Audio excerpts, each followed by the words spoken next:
La ilaha illallah Muhammadur Rasulullah. Assalamu alaikum and a very warm welcome to today's program, Journey to Islam. The Ahmadiyya Muslim community is well recognized all over the world for its peaceful message. Thousands of people join Islam Ahmadiyyat every year, some facing extreme difficulties along the way.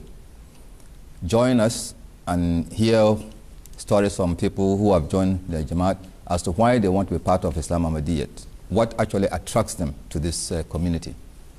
On this program, you'll be hearing stories firsthand from people who have converted to Islam Ahmadiyyat.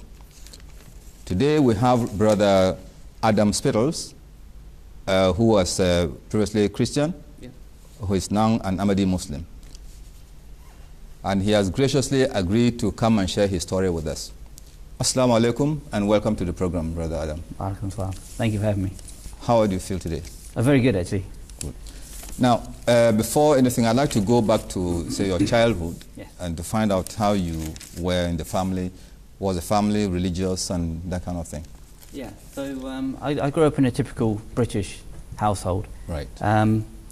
My parents were divorced when I was 10 years old. Right. I was the oldest of two, so I've got a brother who's 5 years younger than me. Right. With regards to a religious household, my mother used to take my brother and I to church, basically until we were old enough to say that we didn't want to go anymore and we could be left at home to sleep in and carry on watching TV. Right. We went to a Baptist church, but when we were filling out forms, we were Church of England, so we weren't particularly, set in any one sect, as it were. Right. So, were you in search of God at any time at all in your childhood? Not really. I do remember one time when I was 12 that I was in church and listening to the Reverend, and it came to the point where we had to pray. And the Reverend said, now, let's pray to Jesus, and we followed his prayer. And it struck me that I didn't quite understand why we were praying to Jesus rather than praying to God. Right.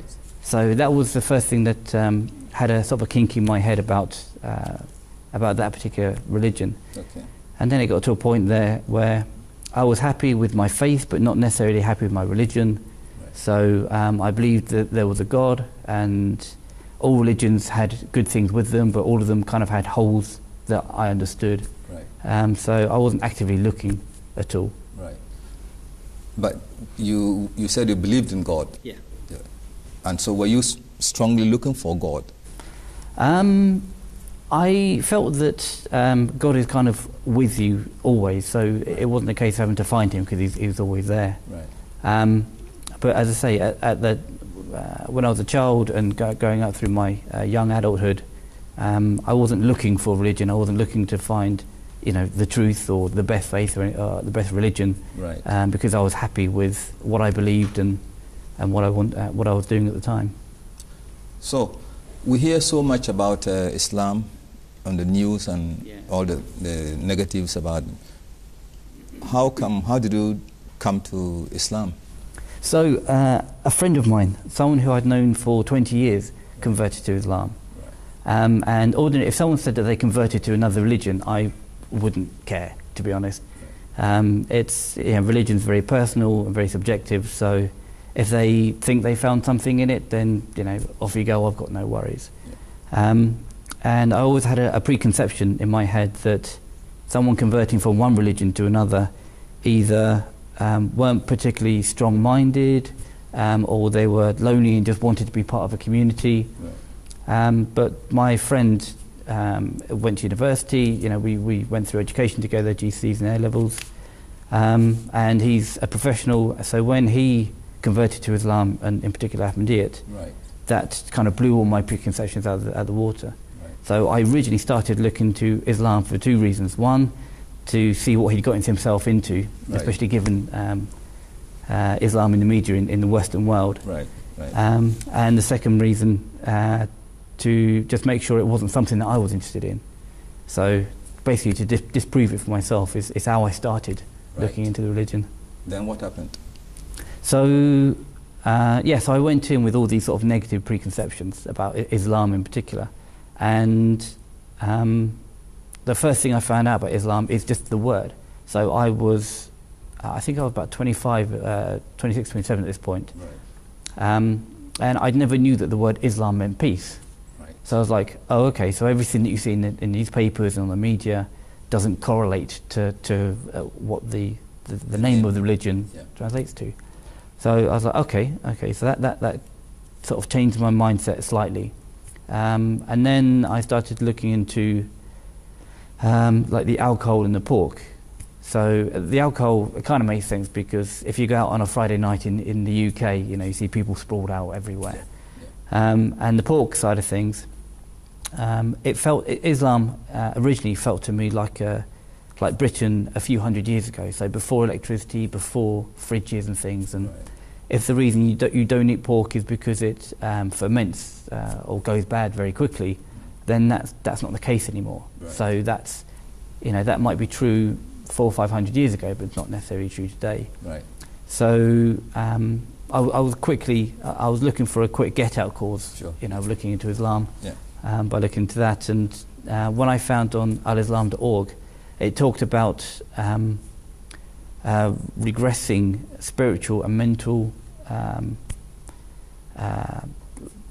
can't think of the word, but it kind of stops your spiritual development. And that. So that was an interesting way of portraying it. Right. So for the pork side of things, I thought, well, you know what, I'll stop eating it for a month and see if I feel better for it, Right. you know, physically. And I did. And I thought, well, okay. So the pork side of things, I thought, I do feel better for not eating it for a month. Right. But I kind of want something a bit better than that, a bit bigger. Sure, So sure. I kind of said, look, God, if I'm meant to go down this road, you know, give me a sign, sort of thing. Sure. And the next day, we've got a newspaper in London called The Metro, which is a free newspaper. Yes, the free newspaper. And on the main headline was pork meat linked to cancer. And I thought, you know what, that's probably a good enough sign for me as an individual to be on a national, you know, newspaper. Right. So, yeah, that's how I started. And then from there, I looked more and more into it and found I liked it more and more. So tell me, just before, you know, plunging into Ahmadiyyat, Yeah. what happened to you? My progression along my journey. Yeah. So I'd gotten over the first kind of hurdle because I originally went in a very negative, I don't like it, not that I knew anything about it at the time, you know, I don't like this, I want to find just something to say, you know what, that's fine for my friend, but it's not something I want to do. Right. Right. So the first couple of things were, okay, so maybe I need to take the next step and actually go from a negative perspective into a neutral perspective and just, if it's good, it's good, if it's bad, it's bad, Sure. rather than try to find the bad in everything. And the more and more I looked into it, the more I found that it was very clear, and it was one of the things that I really liked was the 5 pillars. Right. So that the fundamentals of Islam. Yeah. The one true God I already believed, the prayers 5 times a day. Originally it was difficult for me, apologies if I go on and on about this stuff. I struggled with the 5 prayers a day to start off with because it felt like God has made part of the religion to pray to him 5 times a day. Yeah. And it seemed very sort of taking from humanity. And then I was on a phone call to a friend of mine, and then it clicked in my head that actually maybe it's not something he's taking from us, maybe it's something he's giving to us. Because I thought, actually, if my work said, right, you know, everyone's at work now, before you turn your PCs on, before you start working, just take 5 minutes. Just, you know, no phones, no books, no talking, no mobile phones, just sit, you know, and meditate if you want, or, you know, let your mind wander or whatever. Right. And if you did the same thing at lunchtime, and you did the same thing at 3 o'clock in the afternoon and before you left, your quality of life would go through the roof because you don't feel bad about stopping and thinking and breathing. Right.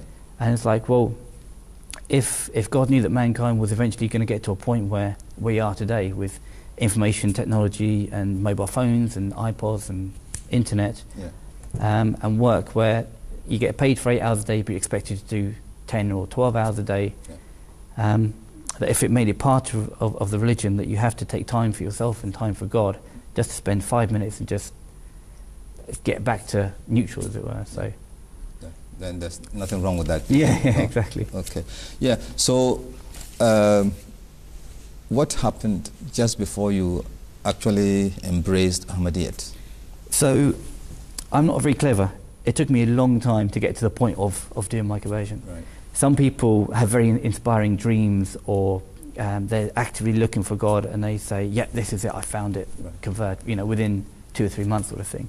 Yeah. It took me about 18 months of investigation and research. So originally, it was to find out what my friend had got into, and then it was try and disprove it for myself, Yeah. and then it was neutral to find out whether this is actually something I wanted to get into myself. Yeah. And I'd always tell people that it's something I'm looking into. Okay. Like if you're going to buy a car or something, Sure. you look into it, but you're not necessarily going to do it. Yeah. And then further and further down the line, the more I looked into it, the more I didn't like saying that I'm looking into it. And there was one point I remember thinking that actually I no longer want to say that I'm looking into it. I want to be part of this. Okay. And I feel like I'm missing out on growing my spiritual... What was it that made you want to be part of it? To be honest, it was the structure and the organisation. So it was the MKA, the youth organisation, was one of the big parts of it. Right. Because you can kind of... So one of the big things for actually doing the conversion itself was I'm a martial artist. Okay. So you can learn martial arts by watching TV and copying it, Yeah. and you can be a really bad martial artist. Sure. And that's the same as believing in God but not following a religion. So you've got no guidance, and you've got no one saying Okay. to become better spiritually and as a person, Yeah. go down this route. Sure. And then you can find an instructor. So you go locally, you find someone, and they teach you, this is what you do, this is how you punch, this is how you kick, this is how you break fall. Okay. And then that's following a religion, whether it's Buddhism or Hinduism or Christianity. And then, so when you get to a certain level, you need to go even further.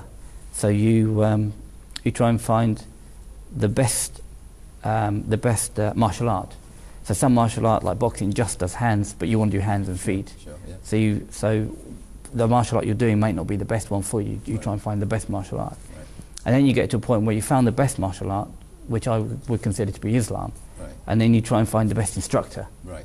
So then, the best instructor can tweak you just a tiny little bit, Right. and it can improve you immensely. Yeah. And that's where I find, where I compare Ahmadiyyat. Right. So because you've got the Khilafat system, which I think is amazing, Right.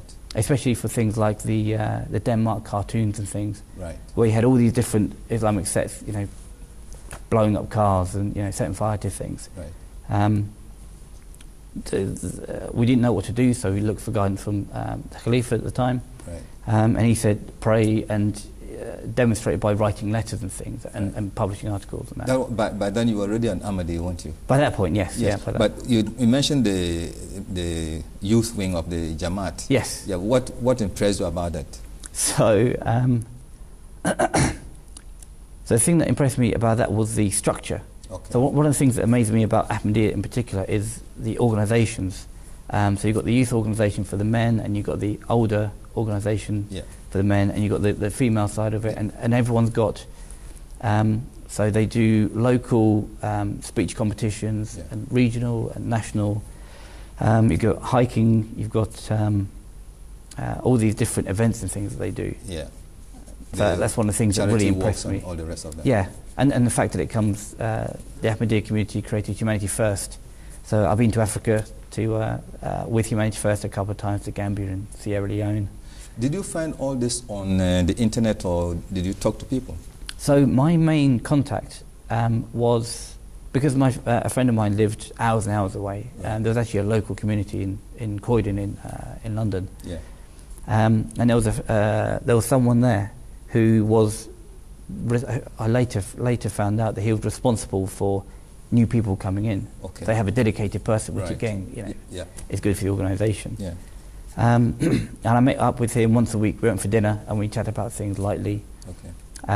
And so he was the one that kind of talked to me about it, and he did.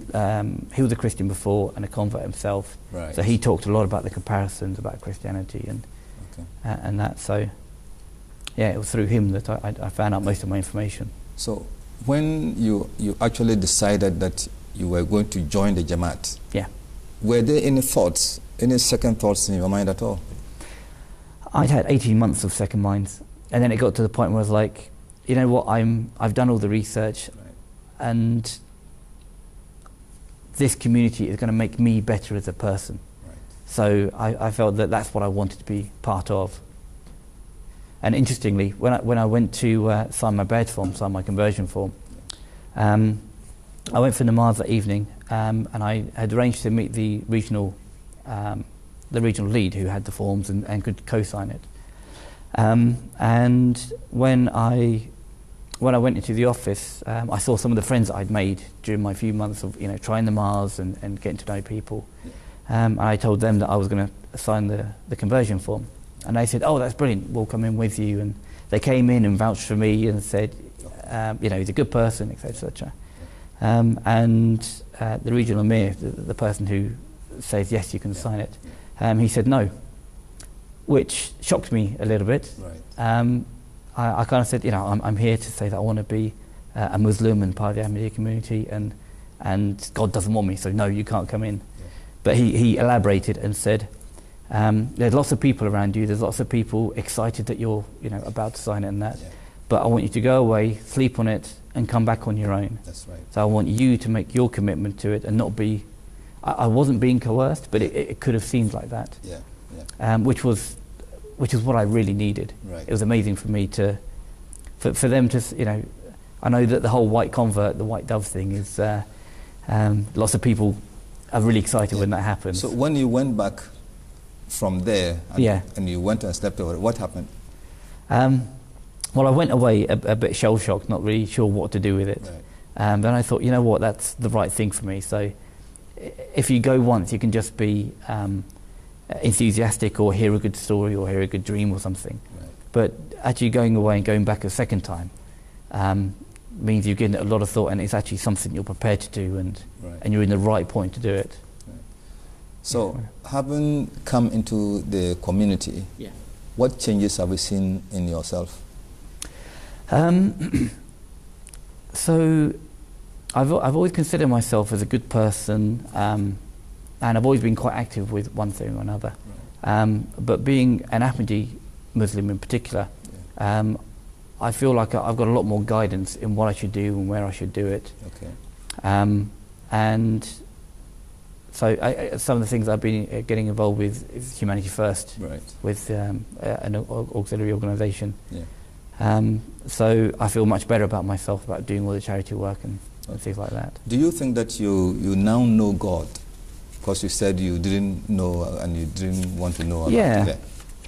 So like you can kind of have a feeling that there's something out there, and it's a good thing to believe in God and have faith. But now, as I say, now there's structure behind it, and you know what to do and how to do it, rather than just almost leave it to chance. Right.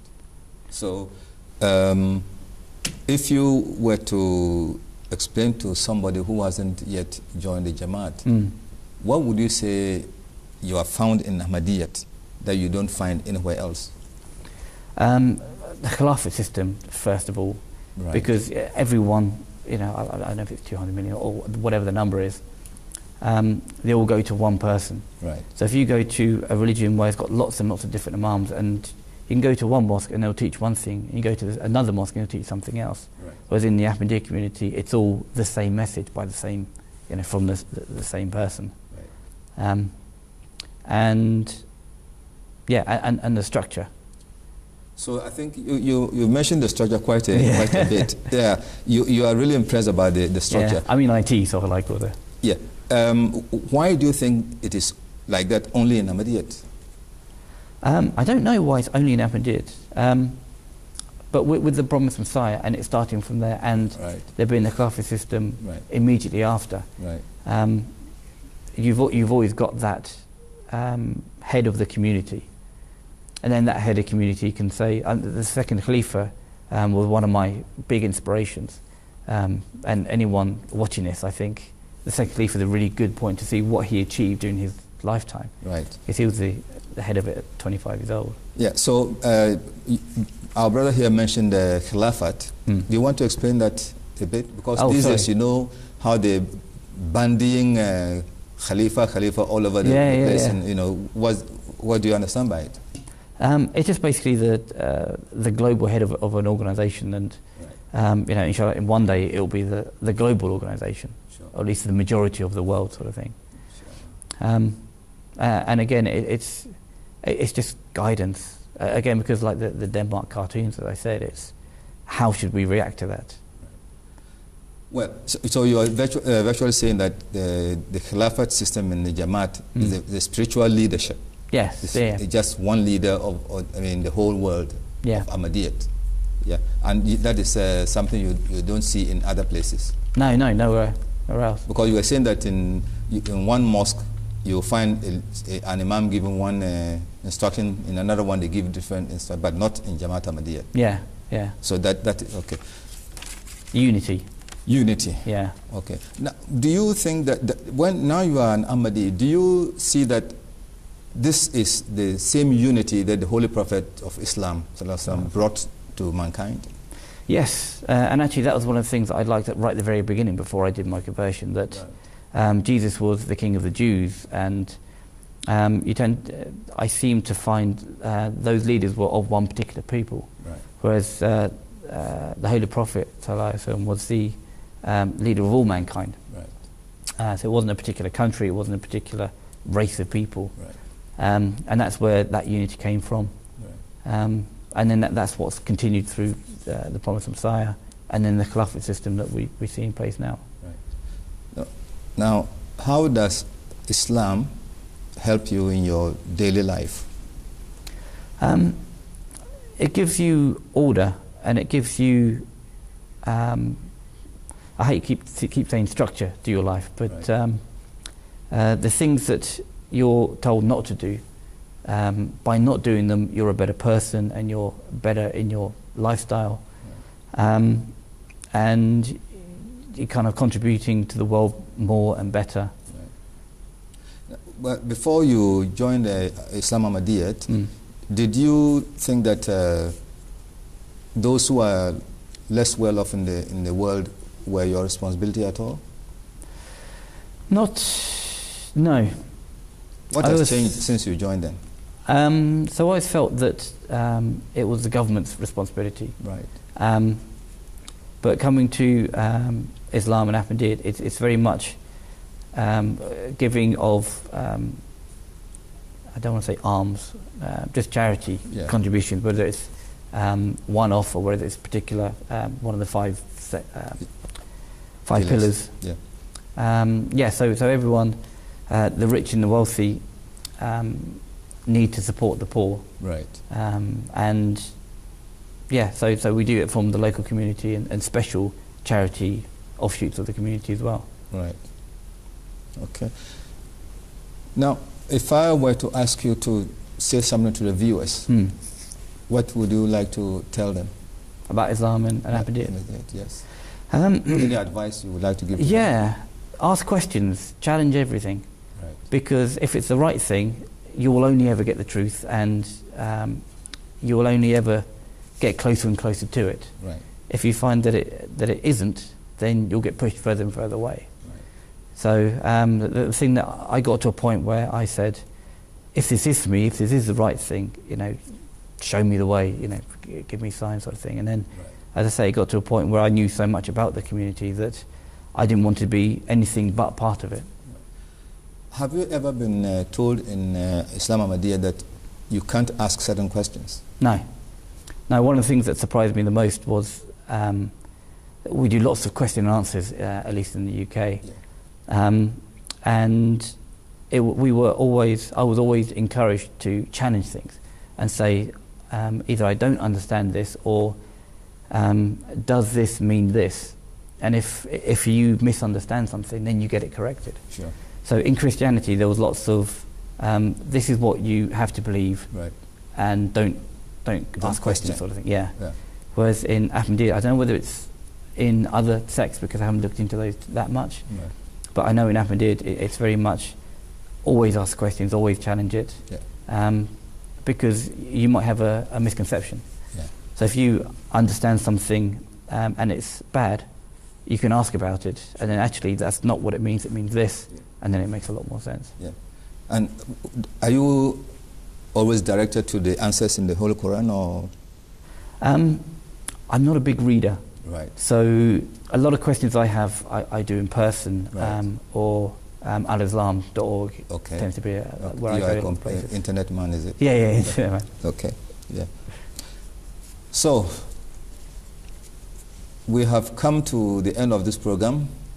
Thanks to our brother Adam Spittles. Thank you again for coming and sharing your stories with us. Thank you, viewers, for joining us in this program. As you heard Adam Spittles' story, and also about the institution of Khilafat, which is not new to any religion at all. It has always been with us from day one. After the advent of every prophet, when he goes, it is always the Khilafat which takes over. Today we have Khilafat in Islam Ahmadiyya, which has come after the demise of the Prophet ﷺ. It is not like any of these that you hear all over in be it Syria or where, that they say they are formed on Boko Haram, which they want to form a Khilafat. A Khilafat is always on the present or on the death or demise of a prophet. They haven't got a prophet, and yet they want to establish a Khilafat. It is not man-made, it is God-made. The Khalifa never wants to be a Khalifa, but when God appoints him, he can't say no. So this is where Khilafat comes from. So thank you very much for your patience, and God bless you. Assalamu alaikum.